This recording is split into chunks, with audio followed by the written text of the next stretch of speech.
अस्सलामुअलैकुम दोस्तों, मेरा नाम है शारिफ खान। आज 18 मार्च 2026 है और आज की पहली बड़ी दुखद खबर यह है कि ईरान के सर्वोच्च नेता के सेक्रेटरी रहे, पर्सनल एडवाइज़र रहे और इस समय ईरान के उभरते हुए नेता था जिनका नाम था अली लारजानी। कल इजराइल और अमेरिका के एग्रेशन में उनकी स्ट्राइक में मारे जा चुके हैं, शहीद हो चुके हैं। इनको शहीद कर दिया है और ईरान ने इस बात को कंफर्म कर दिया है। ये कल 3 बजे का वाक़या है, क्योंकि कल मेरी एक वीडियो मिस हो गई थी। 2 वीडियो आती हैं, आपको पता है, एक ही आई थी कल, तो इस वजह से ये खबर कल रात वाली वीडियो में रह गई थी। अभी दिखा रहा हूँ कि अली लारजानी की मौत को ईरान ने कंफर्म कर दिया है और इसके बाद से ईरान ने इनकी मौत का बदला लेने के लिए 14 घंटे लगातार हो चुके हैं इजराइल के शहरों पर मिसाइलें बरसाते हुए। इजराइल के शहर तेल अवीव के साथ साथ बाकी शहरों को खंडर में तब्दील कर दिया है ईरान ने। एक के बाद एक लगातार खतरनाक मिसाइलों से इजराइल के कई शहरों को निशाना बनाया जा रहा है। मेरे साइड में आप तस्वीरें देखते रहें कि इजराइल के शहरों को कैसे आग की चपेट में बदल दिया है ईरान ने। यह खबर है इजराइल की इंटरनेशनल एयरपोर्ट जिसका नाम है बेन गुरियन एयरपोर्ट। पहले भी इसको निशाना बनाया था आंशिक रूप से, लेकिन कल जब अली लारजानी की शहादत की खबर आई उसके तुरंत बाद ईरान ने जो स्ट्राइक लॉन्च की है इजराइल पर, उसमें भारी भरकम तादाद में बड़ी इमारतों को निशाना बनाया है और बेन गुरियन एयरपोर्ट को पूरी तरह से तबाह और बर्बाद कर दिया है। न केवल सिर्फ बेन गुरियन एयरपोर्ट को तबाह किया है, तस्वीर आप देख रहे हैं, ये तस्वीरें खुद बयां कर देंगी। इसी के साथ साथ आप देखिए तेल अवीव शहर जो इजराइल की राजधानी है उसको आग की चपटों की लपेट में ले लिया है ईरान ने। एक के बाद एक लगातार 14 घंटे से मिसाइलें बरसा रहा है ईरान। ऐसा नहीं है कि ईरान का नुकसान नहीं हुआ है, ईरान पर भी हमला किया है कल इजराइल और अमेरिका ने। भारी भरकम तादाद में ईरान का नुकसान हुआ है, लेकिन ईरान ने भी इजराइल के परखच्चे उड़ा दिए हैं। इजराइल के शहरों को ऐसा बना दिया है जैसे कि गाजा का हाल था। तस्वीरें लगातार मैं आपको दिखा रहा हूँ, वीडियो फुटेज आपको दिखा रहा हूँ। जगह जगह पर आग जनी हो रही है, जगह जगह पर ऐसे नज़ारे और ऐसे मंजर देखने को मिल रहे हैं कि जिसके बाद कोई भी इंसान ये समझ सकता है कि इजराइल में रहना अब लोगों के लिए कितना कठिन हो चुका है। लगातार ईरान की तरफ से मिसाइल अटैक हो रहा है और इस मिसाइल अटैक को करने में रशिया पूरी तरीके से मदद कर रहा है। अली लारजानी की मौत के बाद रशिया ने अपना मिलिट्री कोऑपरेशन और ज़्यादा बढ़ा दिया है ईरान के साथ। करंट रिपोर्ट ने इसे छापते हुए बताया है कि Russia is increasing military support to Iran, sharing satellite intelligence and upgraded drone technology. यानी रशिया ने सैटेलाइट इमेज के साथ साथ ड्रोन टेक्नोलॉजी जो अपडेटेड वाली थी रशिया के पास, वो भी ईरान को ट्रांसफ़र कर दी है। मिलिट्री के साजो सामान को बड़ी संख्या में रशिया इस समय ईरान में पहुंचा रहा है। मिसाइलों के कंपोनेंट लगातार, ताकि ईरान के पास मिसाइल बनाने में कोई कमी ना हो, इसलिए कंपोनेंट भारी तादाद में रशिया की तरफ से ईरान पहुंच रहे हैं। लगातार एक के बाद एक ईरान की तरफ से इजराइल के शहरों को निशाना बनाया जा रहा है। अजदूद, किरियत शमोना, हाइफा पोर्ट पूरी तरह से तबाह कर दिया है। अब इजराइल के अंदर कोई भी समुद्र के रास्ते से इजराइल के अंदर दाखिल नहीं हो सकता, ना ही आयात निर्यात। इजराइल का आयात निर्यात पूरी तरह से रोक दिया है ईरान ने। एक के बाद एक ताबड़तोड़ हमले हो रहे हैं। इसी के साथ साथ मैं आपको ये भी जानकारी देता चलूँ कि कल अली लारजानी जिन हमलों में शहीद हुए हैं, उन हमलों में कितना नुकसान हुआ है ईरान के अंदर। मैं वो पत्रकार नहीं हूँ जो केवल यही दिखाऊं कि ईरान ही मार रहा है।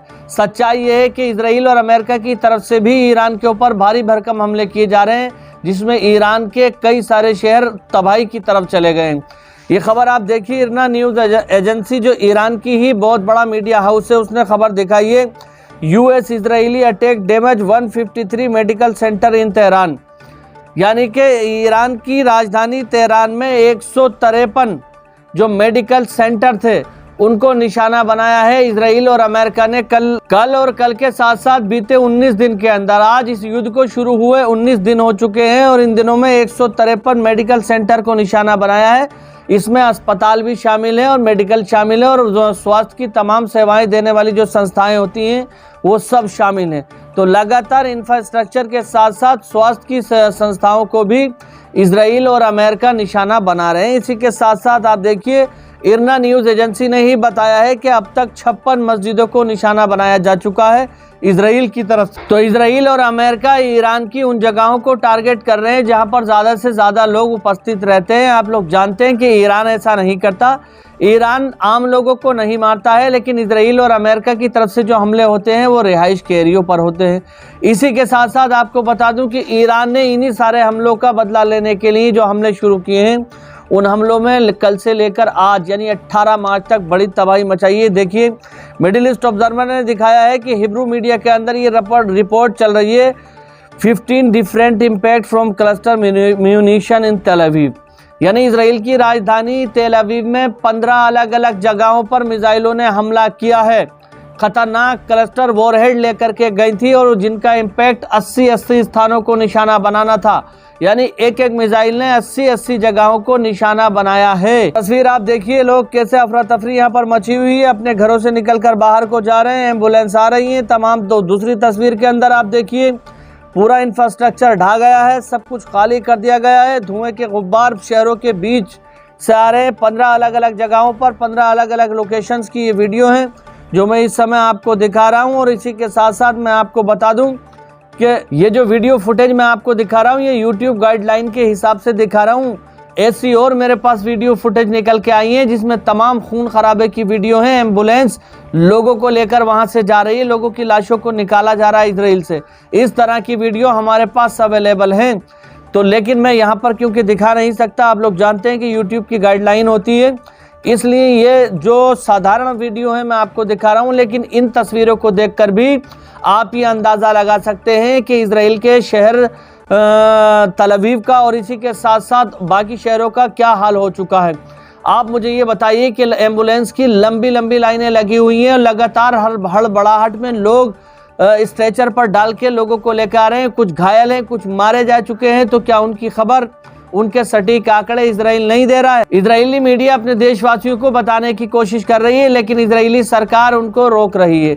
लेकिन तस्वीरें बता रही हैं, वो कहते हैं ना कि लिफाफा देखकर मजनून का पता भाप लेते हैं।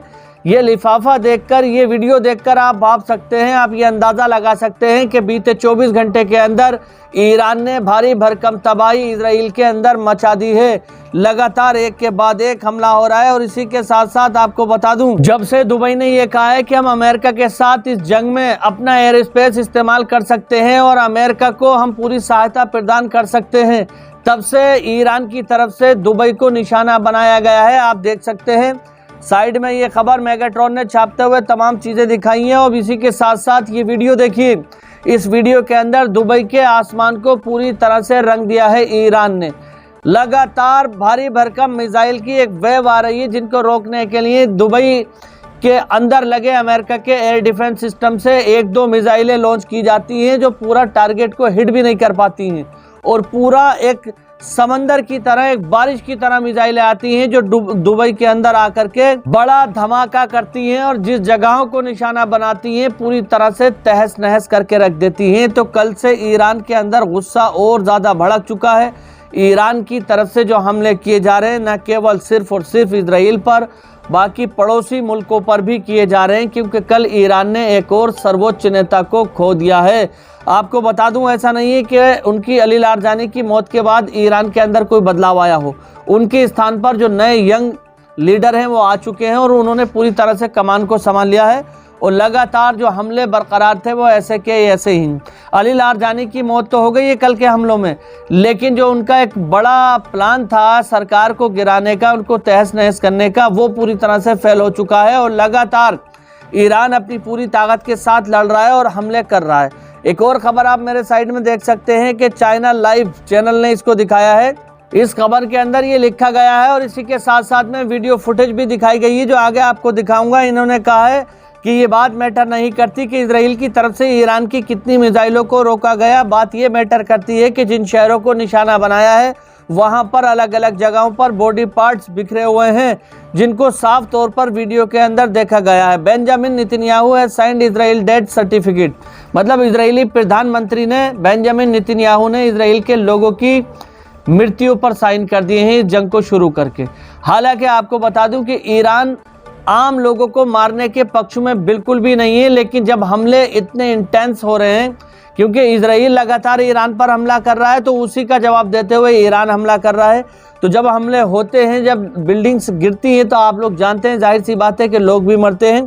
लोगों को मारने का कोई इरादा नहीं है, लेकिन लोग मारे जा रहे हैं क्योंकि हमले हो रहे हैं। ये वीडियो आप फुटेज देखिए मेरे साइड में। इस वीडियो फुटेज का जिक्र करते हुए बताया है कि देखो ये वो बिल्डिंगें हैं जिनके अंदर लोग रहते हैं, देखो ये वो जगह हैं जहां पर भारी भरकम तादाद में बस्तियां बसी हुई हैं। अब इनको खंडर बना दिया गया है, तो क्या इनके अंदर कोई भी नहीं रह रहा था? क्या जिन लोगों को स्ट्रेचर पर डालकर लेकर जा रहा है ये लोग इजराइल के रहने वाले नहीं हैं?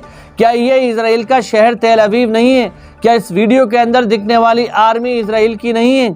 तमाम सबूत चाइना की तरफ से, चाइना लाइव चैनल की तरफ से दिखाए जा रहे हैं और बताया ये जा रहा है कि लगातार इजराइल जो छुपा रहा है उसकी खबरों को छुपाने से सच्चाई बदल नहीं जाएगी। ईरान ने इजराइल को भारी भरकम तादाद में नुकसान पहुंचा दिया है।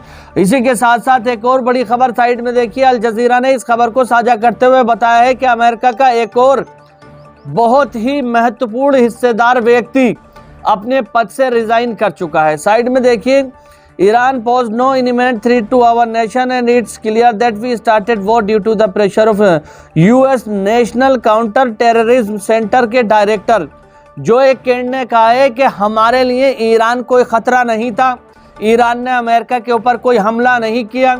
अमेरिका इजराइल के कहने पर इस जंग को जबरन अमेरिका के ऊपर डोनाल्ड ट्रंप थोपना चाहते हैं और थोप दी है। इसलिए मैं अपने पद से इस्तीफा देता हूं। मैं ईरान के खिलाफ इस जंग में कोई भी भूमिका निभाना नहीं चाहता, क्योंकि मैं जानता हूं कि ईरान की स्कूल पर इजराइल ने जो हमला किया है अमेरिका की मदद से, उसमें मासूम छोटे छोटे बच्चे शहीद हो गए हैं, मारे जा चुके हैं और मैं उनके हमले की जिम्मेदारी लेना नहीं चाहता। मैं अपने ज़मीर के ऊपर ये बोझ रखना नहीं चाहता। या तो अमेरिकी राष्ट्रपति के पद से डोनाल्ड ट्रंप हटेगा या मैं अपने पद को रिजाइन कर रहा हूँ। अपने पद से रिजाइन करते हुए तमाम तरह की चीज़ों का उन्होंने बयान दिया है और ये अल जजीरा की खबर है। अल जजीरा, आप अंदाज़ा लगा सकते हैं कि इतने बड़े बड़े पद से लोग इस्तीफा दे रहे हैं कि डोनाल्ड ट्रंप पागल हो गया है जो इजराइल के समर्थन में इतने बड़े युद्ध को न्योता दे रहा है। पूरे मिडिल ईस्ट के अंदर अमेरिका का व्यापार ठप हो गया है। अमेरिका के साथ साथ और भी देश जो जुड़े हुए थे उनका व्यापार भी ठप हो गया है। आखिर क्या ऐसी मजबूरी है जो इजराइल की मदद करने के लिए पूरे अमेरिकन लोगों के विश्वास को ताक में रखकर लगातार डोनाल्ड ट्रंप इजराइल की मदद कर रहा है? और दोस्तों, डोनाल्ड ट्रंप के बुरे दिन अब शुरू हो चुके हैं, क्योंकि अमेरिका की जनता ट्रंप के खिलाफ हो गई है। अमेरिका की जनता का एक बड़ा रेशियो लगातार डोनाल्ड ट्रंप के ऊपर हमला बोल रहा है और ये कह रहा है कि इसको शांति भंग का महाअभियोग चलाकर और इसको राष्ट्रपति के पद से हटाया जाए। जो विपक्षी पार्टियां हैं वो लगातार कोशिश कर रही हैं कि पावर को सीमित कर दिया जाए और कुछ लोग ये कोशिश कर रहे हैं कि इसके टर्म को पूरा होने से पहले ही हटा दिया जाए, वरना अमेरिका को बहुत बड़ा नुकसान पहुंचाएगा। आप देख लेना, आने वाले समय के अंदर डोनाल्ड ट्रंप अपनी गद्दी को छोड़ सकते हैं, क्योंकि अमेरिकी लोगों का प्रेशर लगातार बढ़ता चला जा रहा है। किसी की तरफ से बयान आया है कि अब इजराइल का बचना बहुत ही मुश्किल है। तो आप अंदाजा लगा सकते हैं ये जंग कहां जा रही है। आने वाले चंद घंटों के अंदर और ज्यादा बड़े खतरे इजराइल पर बढ़ते हुए नजर आ रहे हैं। अगर अभी तक आपने हमारे चैनल को सब्सक्राइब नहीं किया है तो सब्सक्राइब करके बेल आइकन पर ऑल का बटन सेलेक्ट कर लो। ये इसलिए आपको बोलता हूं ताकि मेरी वीडियो का नोटिफिकेशन सबसे पहले आप तक पहुंचे और आपको पता लग जाए कि मैंने वीडियो अपलोड कर दिया है। तो इंशाअल्लाह ताला एक और नई वीडियो लेकर बहुत ही जल्द आपके सामने हाजिर होऊंगा। तब तक अपने भाई को इजाजत दीजिए। खुदा हाफिज। जय हिंद, जय भारत।